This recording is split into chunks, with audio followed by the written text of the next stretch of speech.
பிரதமர் நரேந்திர மோடி பேசி வருகிறார். நேரலையில் பார்க்கலாம். इस बजट का हर क्षेत्र में स्वागत हुआ है.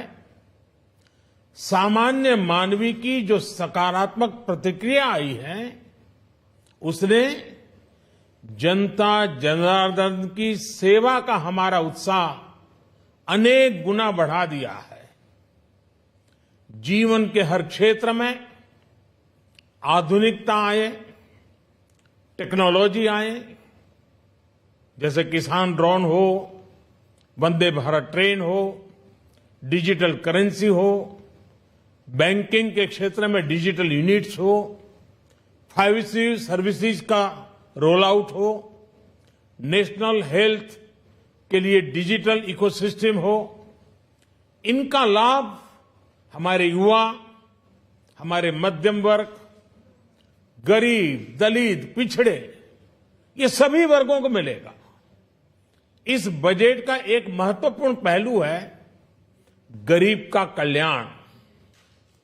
हर गरीब के पास पक्का घर हो, नल से जल आता हो, उसके पास शौचालय हो, गैस की सुविधा हो, इन सभी पर विशेष ध्यान दिया गया है.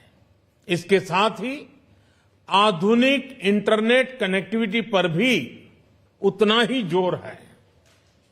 जो भारत के पहाड़ी क्षेत्र हैं, हिमालय का पूरा पट्टा, जहां जीवन आसान बने, वहां से पलायन ना हो, इसे ध्यान में रखते हुए भी नई घोषणा की गई है. हिमाचल, उत्तराखंड, जम्मू कश्मीर, नॉर्थ ईस्ट, ऐसे क्षेत्रों के लिए पहली बार देश में पर्वतमाला योजना शुरू की जा रही है.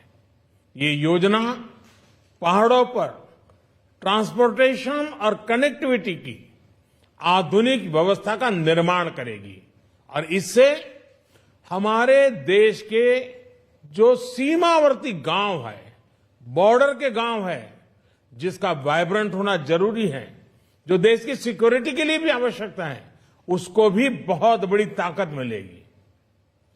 भारत के कोटि कोटि जनों की आस्था मां गंगा की सफाई के साथ साथ किसानों के कल्याण के लिए एक महत्वपूर्ण कदम उठाया गया है.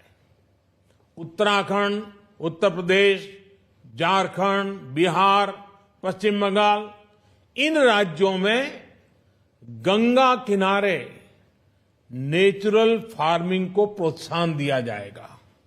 इससे मां गंगा की सफाई का जो अभियान है, उसमें मां गंगा को केमिकल मुक्त करने में भी बहुत बड़ी मदद मिलेगी.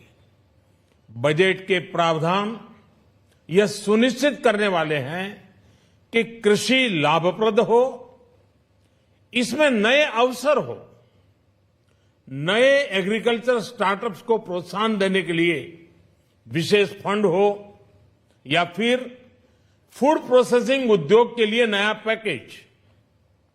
इससे किसानों की आय बढ़ाने में बहुत मदद मिलेगी. एमएसपी खरीद के माध्यम से किसानों के खाते में 2.25 लाख करोड़ रुपए से भी ज्यादा सीधे ट्रांसफर किए जा रहे हैं. कोरोना काल में एमएसएमई यानी हमारे छोटे उद्योगों की मदद और उनकी सुरक्षा के लिए देश ने लगातार अनेक निर्णय लिए थे, अनेक प्रकार की मदद पहुंचाई थी.